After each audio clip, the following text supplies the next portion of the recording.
British Spy Stories. Season 4. Double Agent. Episode 2. Since she first saw it, Amandine has always wanted to live in this house. Her father had bought it when she was in her 20s, so she didn't spend her childhood here. But she has a crystal clear memory of walking into this room for the first time and seeing the view. Lake Zurich stretches out to the horizon in front of her.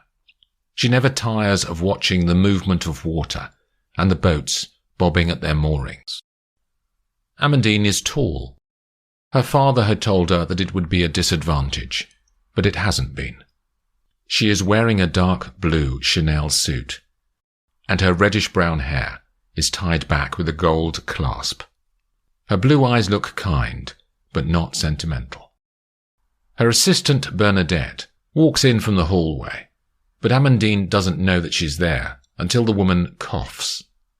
The assistant is very slight, with a mass of dark hair and wire-framed glasses. "All the bookings for the weekend after next are confirmed," says Bernadette.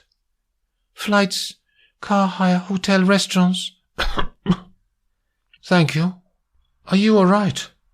"No, I'm feeling dreadful, actually, madame. I was thinking I might take a week off and go to my parents in Paris." "Can you get cover from the agency?" "Of course, I'll sort it out." The assistant disappears back into the corridor of the house, and Amandine returns to her water watching.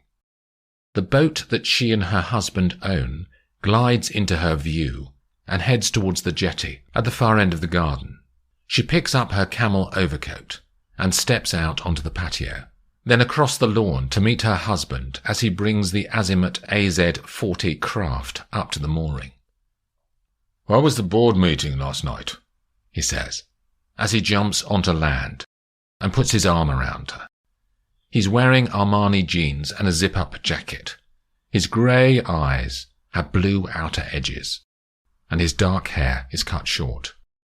"Fraud," she says. "Oh?" "There was a fire or something in the offices. We had to use a hotel conference room across the road." "Anyone hurt?" "I don't know," she says. "How was the meeting otherwise?" "Arnaud and Sebastian were up to their usual tricks." "You should get rid of them," says Vincent. They slowly walk back to the house. "Get them voted off the board. The others will support you." "Maybe." She smiles at him. "Are you here for dinner?" "No, heading back to Berlin." She takes a deep breath out, but not so he can hear. "We've got our Florence weekend in a fortnight, haven't we?" he says. We should spend more time together, Vincent." "I know. Soon." He kisses her on the nose. "I need to change out of these clothes. The car's here in 20 minutes. He walks back inside the house, leaving her standing in the cold air. Later in the evening, the cab driver who picks up Vincent from Berlin-Brandenburg Airport knows the back streets, and they avoid the queues as they track into the center of the city. He pulls up outside the Hotel Adlon Kempinski, on the street called Unter den Linden, in the heart of Berlin. The doorman lifts Vincent's suitcase out of the car, and Vincent leaves 10 euros in the man's hand before striding inside. He has stayed here many times, despite also having a flat in Berlin, for his work as a member of the German Parliament. Vincent picks up his keycard from the reception and walks to the lifts, then up to the 4th floor. As he pushes open the door to room 407, he sees that she has ordered champagne. He likes it when she does that. "Darling," says Mia. They kiss and he pours 2 glasses of alcohol for them. "I ordered dinner on room service too." She smiles at him and pulls the tie out of her black hair. After making love, they lie in the king-size bed and occasionally doze. "How's the information gathering going?" she says later on. "Is London pressurizing you?" "Nothing I can't handle." "Do you run any other agents, Mia?" he says, turning to her. You know I can't tell you that. Is Mia your real name? Why all these questions suddenly? She sits up and moves her leg so it touches his. I just want to know how real this is. This thing between us. Mia leans towards him and kisses his lips. It's real, she whispers. Her attentiveness to him seems to satisfy any immediate doubts in his mind, she notices.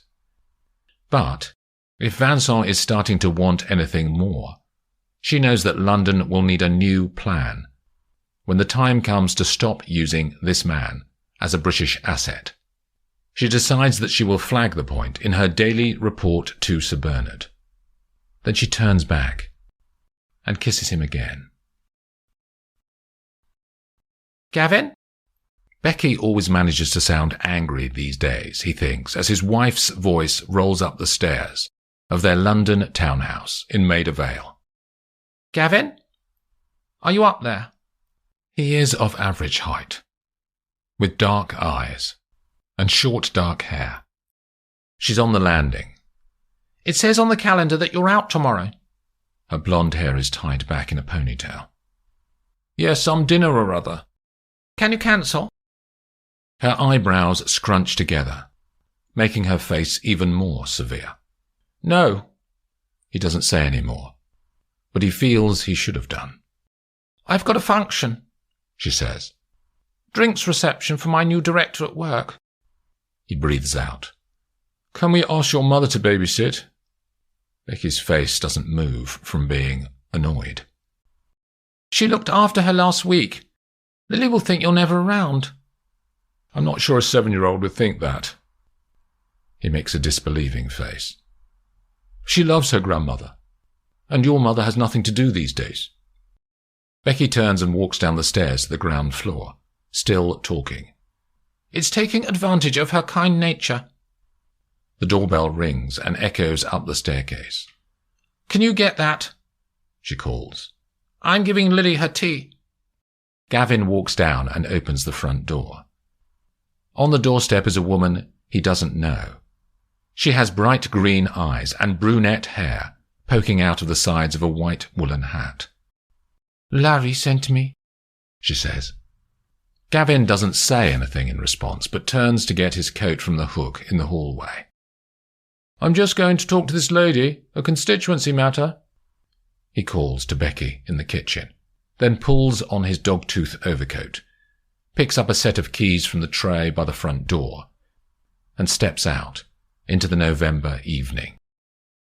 There is fog in the air. They turn left, then walk for a moment without words. You're new, says Gavin. Where's Larry? He won't be coming any more. I'm your new contact. My name is Rose. The woman's voice is emotionless. The same arrangement, says Gavin, turning to look at her. Yes, nothing else has changed. There's more dead air as they walk on. Eventually, Rose breaks the silence. We need you to find some more insights for us. Larry just used to send me an email, says Gavin. I don't like you calling round to my house. We want to make sure you understand, says Rose. Understand what? Nothing's changed, you said. I give you the information about MPs and civil servants, and you pay me. That's the arrangement. Gavin is getting slightly annoyed by her hesitant communication style. He takes a deep breath out, and a cloud of condensed air rises from his mouth. What's the new job for me, then? We want to know about a man called Charles Webster, she says. He's a senior buyer in the Defence Equipment and Support Agency. Yeah, I met him a couple of times, says Gavin. It'll take a week or so to find anything. I need to have some chats in the bars around Westminster. I'll come back and see you here in a fortnight, then. No, not here. I'll message you on the email that Larry gave me. I'll tell you when I've got something. She is obviously unhappy with the idea, but doesn't voice her opinion. There's a pause, and she continues to look at him. Then she holds out her hand, and Gavin momentarily hesitates before shaking the woman's hand. Rose turns and walks away. Her outline is gradually engulfed by the fog as Gavin watches her go.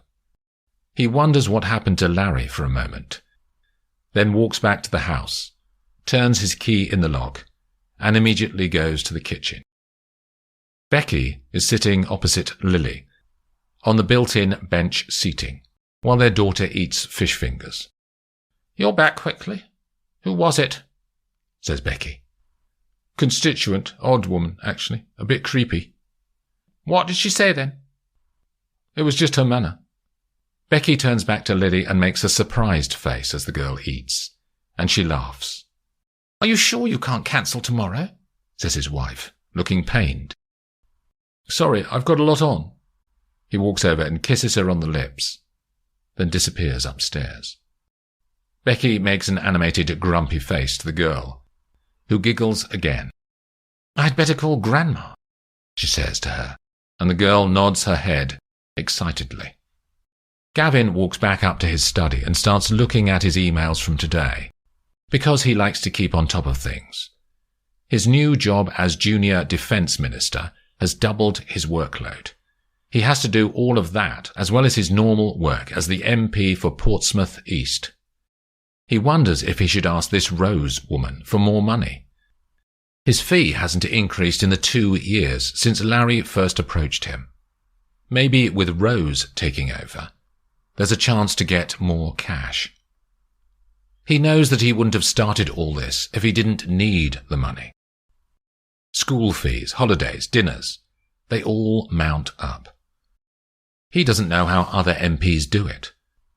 Gavin often reassures himself that this information about his colleagues could easily be found online these days, if only the Larrys and the Roses of this world would put in a little effort. But it's easy money for him. Some people are lazy, he thinks, and returns to answering his emails. The Carlton restaurant in central Zurich is one of Kate's favourites. She has been here 6 times. It's colourful, with subtle red and yellow lit panels on the walls, and bench seating that makes it cosy when it's cold outside. This is the 2nd time that she and David have been out together. She's not sure about him. One of the disadvantages of working as an assassin for MI6 is that all personal relationships have to be approved by London. Her personal policy, though, is to not tell them formally until she's slept with someone at least once. She and David haven't gone to bed yet. Maybe they won't. He's talking about his work, which is architecture. The two of them had met at the gym, and she likes his eyes, and he makes her laugh. He is dark, as opposed to her blonde. The conversation is easy, and the evening is pleasant enough, but it's not making her think that there's anything in this. They part outside the restaurant, and he kisses her on the cheek. He offers to walk her back to her flat, but she says that she always feels safe in this city. She doesn't tell him that she can kill with her bare hands, which is the real reason why she feels safe. The journey is only 10 minutes, and Kate walks straight down Bahnhofstrasse, then cuts left towards the water. She is 100 yards from her flat when a dark blue SUV draws up beside her. It has blacked-out windows. The side door slides open, and a man jumps out. He is all in black and wearing a balaclava that obscures his features. She can see that he is brandishing a Glock 19 handgun. The man lunges for her and tries to get hold of her upper left arm, but she twists out of it. She leans her body weight back, and Kate's right foot delivers a kick to his groin. He lashes out again with his free hand, trying to get a firm grip on her.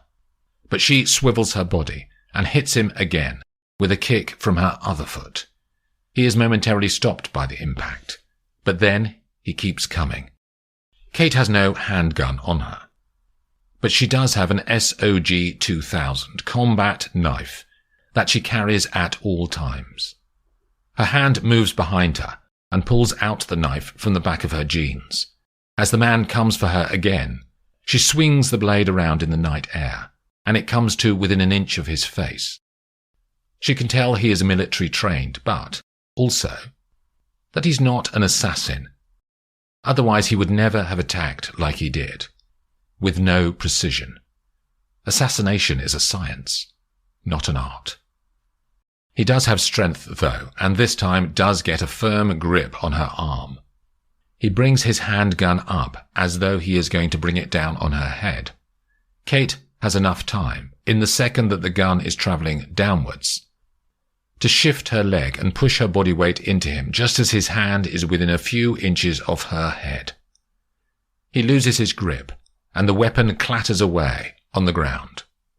She brings her knife round her body again, laces his free arm with her free arm, and pulls hard. The move bends his body back, and she pushes him to the ground, then grabs a handful of his hair and brings the knife up to his throat. Only his eyes are visible through the mask, but she can see that he isn't scared. Kate pushes the blade further into his skin and moves her hand to rifle through his pockets and find a wallet. She does find one, flips it open and scatters the content onto the ground. The euro notes blow down the street from a slight breeze that rolls down the river. But there's no ID in his wallet. The knife is starting to break the skin on his throat. Suddenly, he pushes upwards from the ground. She clings on, but he is too strong for her. He makes a fist, and it hits her in the face, knocking her backwards. He pushes his face into hers. "We saw you. This is a warning. From Mr. Zitkin," he says. Her head is muzzy, but she hears the sound of his running feet pounding on the ground as he heads back to his vehicle. Then she hears a slamming door and the engine scream away as the car heads back to the main road.